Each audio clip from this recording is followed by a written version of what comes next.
Assalamualaikum warahmatullahi wabarakatuh. Perkenalkan, nama saya Zahra Wafiyah dari kelas 5D dengan NPM 0321194040 dari Fakultas Keguruan dan Ilmu Pendidikan Universitas Pakuan. Di sini saya akan menjelaskan mengenai teks deskripsi. Teks deskripsi adalah teks yang bertujuan menggambarkan ciri-ciri khusus suatu objek yang membedakan dengan objek lain. Jadi, yang digambarkan adalah ciri-ciri yang bersifat spesifik atau khusus. Teks deskripsi berbeda dengan teks laporan hasil observasi atau LHO yang menggambarkan objek yang bersifat generik. Dalam kehidupan sehari-hari, teks deskripsi berfungsi ketika seseorang hendak menunjukkan suatu tempat, ciri-ciri orang, benda, atau objek lainnya, sehingga orang benar-benar mengetahui objek yang dimaksud. Objek yang dideskripsikan bukan hanya objek benda, tetapi juga dapat berupa keadaan suatu tempat atau peristiwa. Ciri umum teks deskripsi. Ciri-ciri umum teks deskripsi adalah: 1. Menggambarkan ciri-ciri spesifik suatu objek. 2. Menggambarkan objek melalui indera sehingga pendengar dapat membayangkan apa yang digambarkan tersebut. Ketiga, menggambarkan objek secara detail seperti bentuk, ukuran, warna, atau ciri-ciri psikis atau keadaan suatu objek dengan rinci. Memuat informasi berdasarkan fakta, baik yang bersifat ilmiah maupun non-ilmiah.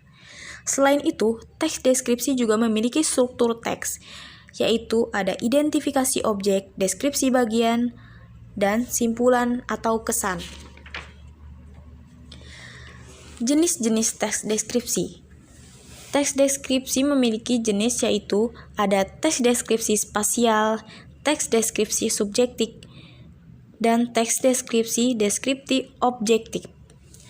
Deskripsi spasial adalah teks deskripsi yang menggambarkan objek yang berupa ruangan, benda, atau tempat. Teks deskripsi objektif adalah teks deskripsi yang menggambarkan objek dengan memberikan penafsiran atau kesan perasaan penulis. Dan yang terakhir, teks deskripsi deskriptif objektif adalah teks deskripsi yang menggambarkan objek dengan apa adanya atau sebenar-benarnya.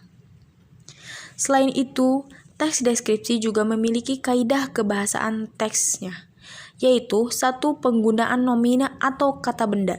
Penggunaan nomina berkaitan dengan objek yang akan dideskripsikan. Yang kedua, ada penggunaan frasa nomina. Frasa nomina adalah frasa yang unsur intinya berupa nomina atau kata benda, misalnya rumah besar, pagar putih, kucing putih, pohon besar, dan sebagainya. Yang ketiga, penggunaan adjektifah atau kata sifat. Kata sifat digunakan untuk menggambarkan ciri spesifik objek. Yang keempat, penggunaan verba transitif. Kata kerja transitif adalah kata kerja yang menuntut kehadiran objek. Yang kelima, ada penggunaan kalimat yang mengungkapkan perasaan. Kalimat yang berisi ungkapan perasaan digunakan pada bagian penutup teks deskripsi. Yang keenam, ada penggunaan adverbia atau kata keterangan. Adverbia digunakan untuk memberikan informasi tambahan tentang objek. Adverbia ditandai dengan kata depan di. Yang ketujuh, ada penggunaan kalimat perincian. Kalimat perincian digunakan untuk memperinci gagasan atau kalimat utama. Yang kedelapan, ada penggunaan kata ganti. Kata ganti digunakan untuk menspesifikan objek yang dideskripsikan.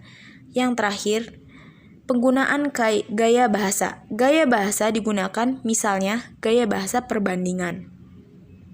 Selain itu, teks deskripsi juga memiliki penyusunan.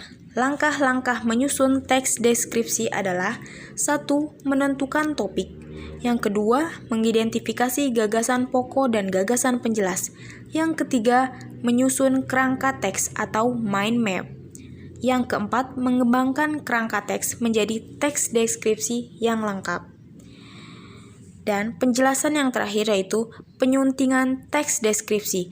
Kegiatan penyuntingan meliputi: 1. Membaca ulang teks. Yang kedua, mengidentifikasi kekurangan dan kesalahan pada teks. Yang ketiga, melengkapi kekurangan pada teks. Yang keempat, membetulkan kesalahan pada teks dan merevisi teks. Sekian dari penjelasan saya. Mohon maaf bila ada kekurangan. Wabillahi taufiq wal hidayah. Wassalamualaikum warahmatullahi wabarakatuh.